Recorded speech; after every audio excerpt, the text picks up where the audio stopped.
시청자 여러분, 편안한 추석 명절 보내고 계십니까? 뉴스데일리 베스트 민앵커입니다. 추석을 맞아 오랜만에 친지분들과 친구들을 만나신 분들도 많이 계실 텐데 지인들과 만난 자리에서 여러 가지 대화 소재가 있으셨을 겁니다. 그러나 이른바 추석 민심이라고 하는 이 시기에 박근혜 대통령을 대화 소재에 올리신 분들은 그리 많지 않을 거라 예상됩니다. 그만큼 시간이 많이 지났고 더 이상 큰 이슈성을 지니지 않는다는 건데요. 탄핵 초기 그리고 한동안 박근혜 대통령을 주제로 한 유튜브 영상들은 넘쳐났지만 지금은 몇몇의 우파 성향 채널을 제외하고는 그런 영상도 찾아보기 어렵게 된 게 사실입니다. 박 대통령께서 참혹한 정치 보복을 당하고 옥중 생활을 시작한 지 3년 반째가 되었습니다. 즉 1000일이 훌쩍 넘었다는 건데 이는 전두환 전 대통령 751일, 노태우 전 대통령 768일, 이명박 대통령 350일 중 가장 긴 수감일수입니다. 그리고 또 한 가지, 지금까지 수감된 대통령들은 모두 남성이었지만 박근혜 대통령은 여성이고 박 대통령의 연세가 58살이라는 것에 비춰봤을 때 정말인지 잔인하게 그지없다는 생각을 지을 수가 없습니다. 박근혜 대통령의 석방과 사면은 여러 차례 제기되어 왔습니다. 특히 지난 4월과 9월 건강 악화를 이유로 형 집행정지를 신청했지만 당시 검찰은 생명이 위독할 정도로 심각하지 않다면서 이를 기각했었죠. 이후 지난 9월 16일 박 대통령은 회전근개 파열로 서울 성모병원에 입원해 다음날 수술을 받은 뒤 입원 78일 만에 퇴원했고 서울구치소로 다시 돌아갔습니다. 그 이후에도 작년 성탄절 사면, 올해 3.1절 사면 등등의 여러 가지 소리소문이 난무했지만 그 이후 이런 얘기들은 서서히 수면 아래로 가라앉았습니다.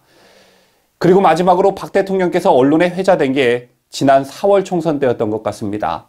대통령의 변호인인 유영하 변호사가 이른바 옥중 편지를 세상에 공개하면서 언론에 큰 관심을 받았었는데요. 편지엔 보수파 통합을 강조하는 내용이 핵심이었지만 지난 2006년 테러를 당한 이후 저의 삶은 덤으로 사는 것이고 그 삶은 이 나라에 바친 것이라고 생각했습니다. 라는 구절에서는 지금 대통령께서 어떤 마음으로 또 어떤 심정으로 옥중에 계신지 미리 짐작해 볼 수가 있었습니다. 사실 그 이전에도 박 대통령의 마음을 읽을 수 있는 기회는 있었었는데요.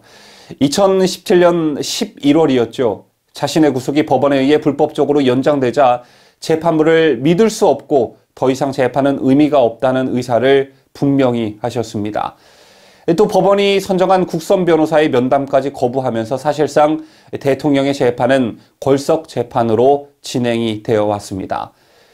시청자 여러분, 박근혜 대통령과 관련한 기사가 나올 때 그 기사에 달린 댓글들 또는 유튜브에 박근혜 대통령과 관련한 영상에 달린 댓글들을 유심히 잘 살펴보시면 심심치 않게 등장하는 단어가 있습니다. 바로 인민재판이라는 말인데요. 현 권력이 타켓으로 정한 사람을 먼저 언론에 의해 마녀 사냥을 시켜놓고 도저히 항변할 수 없는 분위기를 조성한 뒤에 이미 결과를 다 정해놓고 그저 요식행위에 불과한 재판만 진행하는 게 바로 인민재판이죠. 따라서 인민재판에 회부되면 기본적으로 유죄 판결을 받는 데다가 죄질에 비해 가혹한 형벌이 내려지고 더 이상 명예회복이 불가능한 상태로, 불능한 상태로 만들어버립니다. 그간 대한민국 현대사에서 정치보복은 꾸준히 있어 왔습니다. 하지만 박근혜 대통령의 탄핵과 재판의 사례처럼 잔혹한 인민재판의 사례는 찾아보기 힘들 것입니다. 자, 과연 대통령이 일반인에게 연설문을 수정하게 했다는 선동성 기사 하나에 권력의 최정점에 있는 정권이 무너지는 경우가 세상에 또 어디 있을까요? 자신이 본 적도 없고 또 만져보지도 못한 뇌물을 받았다면서 또 그간 관례처럼 이뤄져온 국정원 특활비를 거들먹거리면서 징역 30년을 선고하는 경우가 세상에 어디 있을까요? 이게 인민재판이 아니라면 과연 뭐라고 부를 수 있을까요? 박근혜 대통령이 이런 죄목으로 징역 30년을 받았다면 문재인은 또 얼마를 받아야 마땅한 것일까요?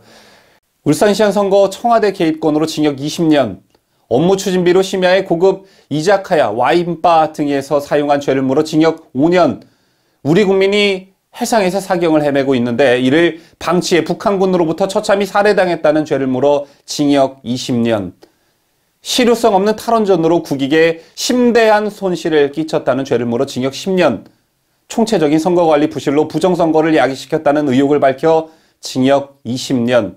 자, 뭐 대충 생각나는 건 몇 개만 읊어도 징역 50년은 훌쩍 넘어가는 것 같습니다. 자, 이제 올해가 지나면 문재인 정권도 임기 말로 접어들게 됩니다. 지금부터는 우리 국민들이 문재인에게 죄를 물어야 할 때입니다.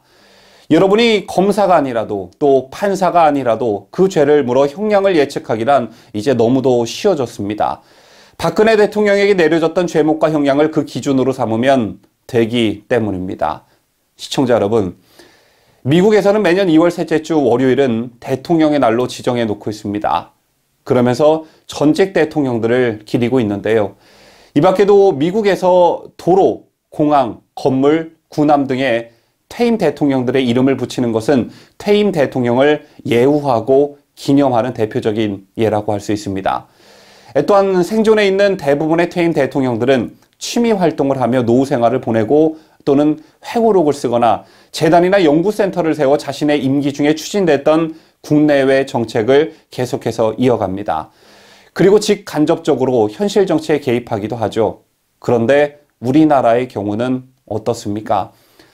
그 지긋지긋한 정치보복과 상대 진영 출신 대통령 깎아내리기로 순탄한 퇴직 후의 삶을 보낸 대통령들은 눈 씻고 찾아보기 힘든 실정입니다. 심지어 전직 대통령의 위대한 업적을 기리는 기념비에 현직 장관 나부랭이의 이름이 올라가는 일도 최근 벌어지기도 했는데요. 이런 정치보복으로 얼룩진 대한민국 현대사가 과연 국익에 어떤 도움이 될까요? 정치보복은 또 다른 정치보복을 부릅니다. 지금 문재인의 반감을 가지고 있는 국민들의 상당수는 문재인의 임기 말이나 퇴임 이유를 잔뜩 벼르고 있습니다.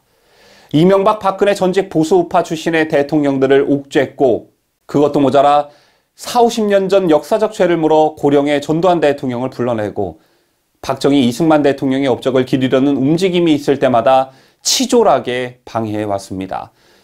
심지어 박정희 대통령의 기념 우표 하나 제대로 못 만들게 했고 이승만 대통령은 아예 대통령 취급을 하지 않고 박사라고 호칭하기도 했죠. 이 모든 죄가 이제 문재인에게 고스란히 돌아가게 될 것입니다. 내가 존경받으려면 남을 존경할 줄 알아야 하는 법. 문재인은 이걸 너무 간과했습니다.